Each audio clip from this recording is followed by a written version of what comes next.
Greeting Horse Hawks, and welcome to the Hawkoween Hawkcast. Today we'll be showing you our music programs, first concerts of the year, and the state cross-country meet. An interview with our basketball coaches about the upcoming season, a tour through England with our dear friend Hank, and finally, our Halloween door contest, and a special segment from Hank himself. To start this episode, we'll be looking at the concerts that happened in early October. We go to Mike to guide us through the pieces played by each section.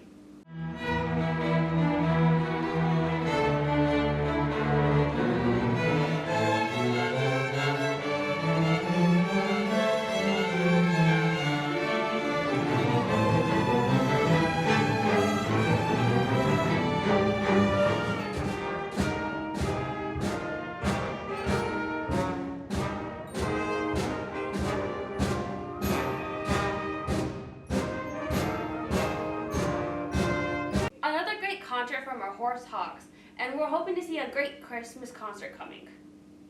Last Saturday, our Horse Hawks competed in the state meet up in Jamestown. We talked to both the runners and the coaches before their runs to see how they felt. Hi, I'm Caleb Bierenkott. I'm here with Owen Roche of the Horse Hawks cross country team, and I just want to ask him a few questions about state and just the future of the team. So, right away, you've been around this team for about half a decade. Standing on that line, was it kind of weird realizing that was going to be your last time wearing a Hawks uniform? Yeah, getting up to the finish line and looking around the other teammates I've ran with for 5 years and realizing that I'm not going to come back for the next season was a little sad, but mainly exciting just because, you get to look forward to new things, running in college and all that. So. Okay, so, going back to state there, how do you feel about how you ran and just kind of the team in general's performance? Yeah, personally, I didn't do too bad on the course. I ran close to my personal best. Would have liked to see myself a little higher up on the leaderboard, but it is what it is. And from a team standpoint, I know some of the younger kids, because we had a pretty inexperienced state team, got hit pretty hard by the course and the hills. It was definitely shown that we don't run a lot of hills out here. But So something you think that should be focused on in the future for some practices? yeah, and there's not really much we can do for it just because the kids in Bismarck run hills every single day because of their environment's a little different than ours. But we put a lot more work this year into hills, and it's just something you got to learn how to do. It just takes time and experience. Okay, so especially with how young our state roster was in context to run. For people who don't know, we had an 8th grader running that. So, compared to schools like Bismarck had 2nd through 5th, correct me if I'm wrong, and majority juniors and seniors? Yeah. Yeah, they were all juniors and seniors, and it was actually a 7th grader that ran, not an 8th grade. Yeah, that's in 7th grade? Yes. Dang. Okay, so just kind of my last question. How do you feel kind of going with Eli, being so young, and obviously we have a lot of freshmen and sophomore that end up being on our state team just due to how young the team is. How do you feel kind of going forward with the program, and what do you expect to see? At the start of the year, I would have told you it didn't look very good because we have just lost we lost our second best runner, and it just didn't look too great for the future. But after the season, I can confidently say it's in very good hands. A lot of kids stepped it up this year. A lot of kids showed that they can run with the best given time, and they are all of them are going to continue to improve over the next couple of years. Anyone you'd like to highlight in particular? Yeah, I like to just go down the list and say Matthew Robinson next 2 years will probably be a contender for top 20 in state. Siobhan Sappington in the next 4, and then Eli Cargelainen in the next 6 will all be contenders for top in state.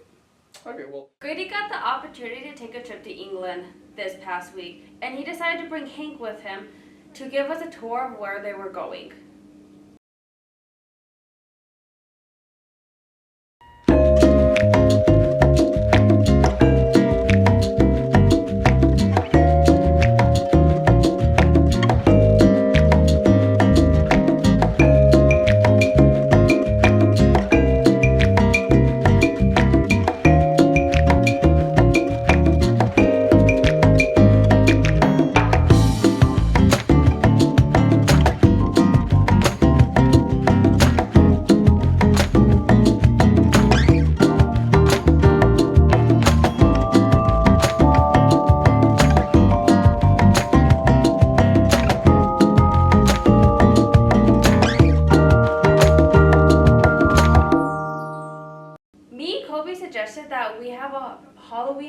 contest to give students an opportunity to show off their spirit for the holiday.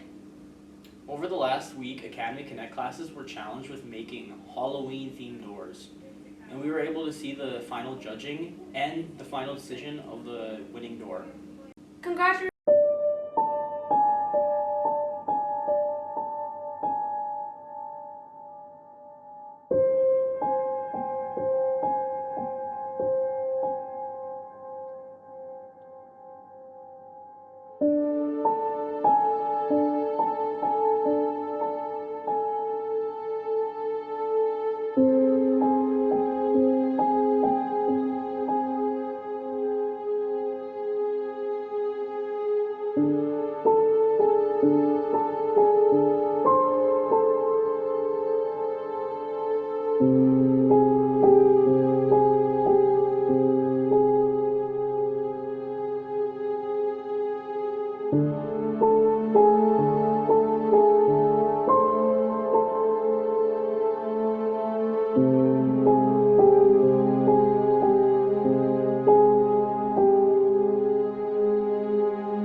Audio Jungle.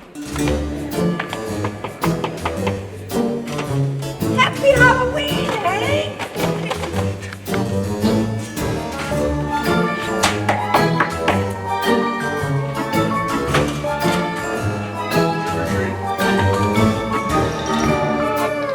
Audio Jungle.